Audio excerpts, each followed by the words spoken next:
Chart Tool is a technical analysis and charting application for the iPhone and iPod Touch.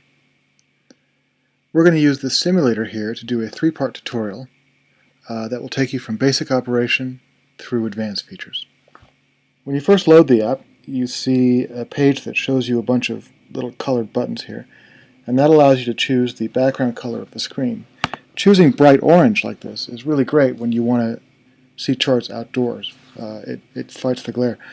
But we're indoors, so we're going to take a look at a green chart. Or how about a blue one? Okay. All right, what we've loaded is SPX Weekly. You can see that right here. This button will show you the ticker and the time frame of a current chart. If you click on it, it'll show you the name. It'll allow you to select how many bars show on the screen, and it'll let you add a note. We're not going to do that right now. Okay, you can zoom using the zoom slider over here. You can also double click. You can also use pinch gestures, and you can use the buttons above and below the zoom slider, just like that. You can also drag your chart along to the side. And unlike other apps, this doesn't just grab a chart off a website somewhere. This draws the chart natively on the screen, so as you drag it along, it gets resized correctly. And that's essential for the functionality that we're going to be showing you next. Because what makes Chart Tool unique on the iPhone is the drawing tools. Okay, all of these are line tools: line, fork, projection, retracement. We start with a basic line. A line has a left nub, a middle nub, and a right nub. The middle nub allows you to move the whole line around without changing the slope. If you select the edges, then you're just repositioning one edge of the line, like that.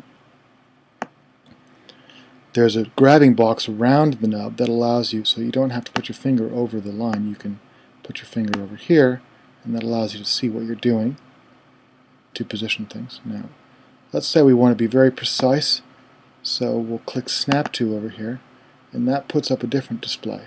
High, open, close, and low. Low, high, open, close. If we put our finger over the L here, that'll allow us to snap to the bottom of the bar.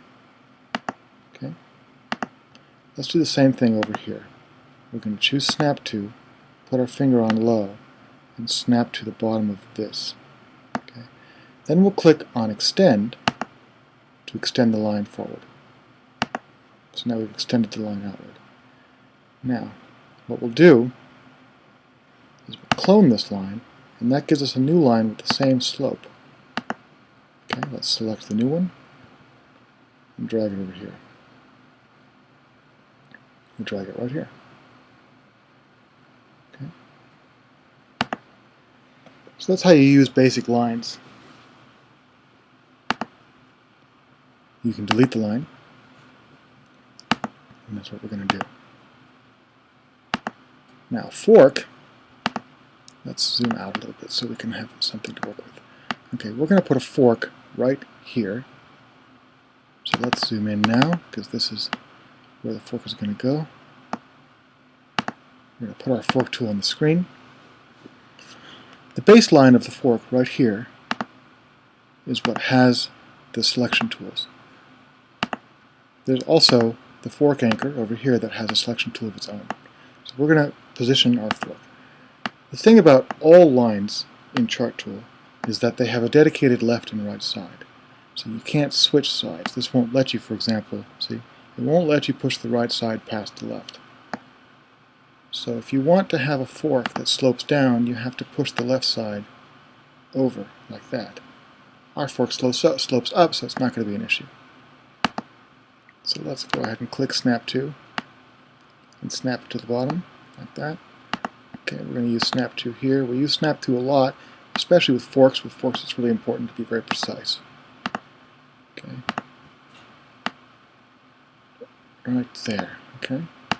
Now let's take a look at our fork going forward and see what we've got. let's zoom out and get a better look.